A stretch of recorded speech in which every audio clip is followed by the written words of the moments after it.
വസന്തപഞ്ചമി ദിനമായ ഇന്ന് മഹാകുംഭമേളയിലെ മൂന്നാം അമൃത സ്നാനം ആരംഭിച്ചു. 17 ലക്ഷത്തോളം ഭക്തർ സ്നാനം നടത്തി. പ്രയാഗ്രാജിലെ മൗനി അമാവാസിയിലെ അമൃത സ്നാനത്തിനിടെയുണ്ടായ അപകടത്തിന്റെ പശ്ചാത്തലത്തിൽ സുരക്ഷ ശക്തമാക്കി UP സർക്കാർ. മൂന്നാം വിശേഷ സ്നാന ദിനമായ വസന്തപഞ്ചമിയുടെ ഭാഗമായി കോടിക്കണക്കിന് വിശ്വാസികൾ ഇന്ന് പ്രയാഗ്രാജിലെ മഹാകുംഭമേളയ്ക്കെത്തി. വിശിഷ്ട ദിനത്തിൽ 60 ലക്ഷത്തിലധികം ഭക്തരാണ് ത്രിവേണി സംഗമത്തിൽ അമൃത് സ്നാനം ചെയ്തത്. ഇതോടെ പഴുതടച്ച സുരക്ഷാ ക്രമീകരണങ്ങളിലേക്ക് സർക്കാരും നീങ്ങി. കുംഭമേളയിൽ 3 വിഭാഗത്തിൽപ്പെടുന്ന സന്യാസിമാരാണ് അമൃത് സ്നാനത്തിന് ആരംഭം കുറിച്ചത്. സന്യാസി, ബൈരാഗി, ഉദാസീൻ എന്നീ 3 വിഭാഗങ്ങളിൽപ്പെടുന്ന അഖാഡകൾ ത്രിവേണി സംഗമത്തിൽ മുങ്ങി. 5 കോടിയിലധികം ആളുകൾ ഇന്ന് കുംഭമേളയിൽ പങ്കാളികളാകാൻ എത്തിച്ചേർന്നിട്ടുണ്ട്.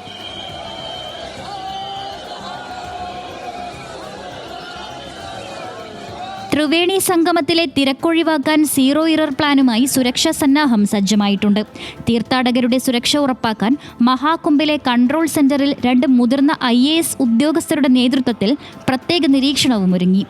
മേളയുടെ 25 സെക്ടറുകളും 30 താൽക്കാലിക പാലങ്ങളും ബാരിക്കേഡ് നിയന്ത്രണ മേഖലകളും കർശന നിരീക്ഷണത്തിലായിരിക്കും.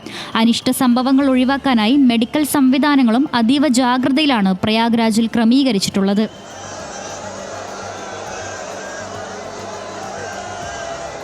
ജനുവരി 29-ന് രണ്ടാം വിശേഷ സ്നാനദിനമായ മൗനി അമാവാസിയിലാണ് അമൃത് സ്നാനത്തിനിടെ തിക്കിലും തിരക്കിലും 30 പേർ ത്രിവേണി സംഗമത്തിനരികെ മരിച്ചത്. നദിയിലെ മറ്റ് ഘാട്ടുകളിൽ സ്നാനം ചെയ്യുന്നതിന് പകരം ത്രിവേണി സംഗമത്തിനരികിലേക്ക് ആളുകൾ തിരക്കിട്ടെത്തിയതോടെ സമീപത്തെ ബാരിക്കേഡുകൾ തകർന്നാണ് അപകടമുണ്ടായത്.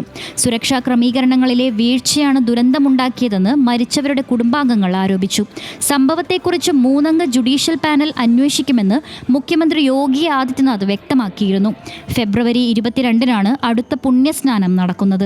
അവസാനത്തേത് ഫെബ്രുവരി 26-നും. National desk, news Malayalam.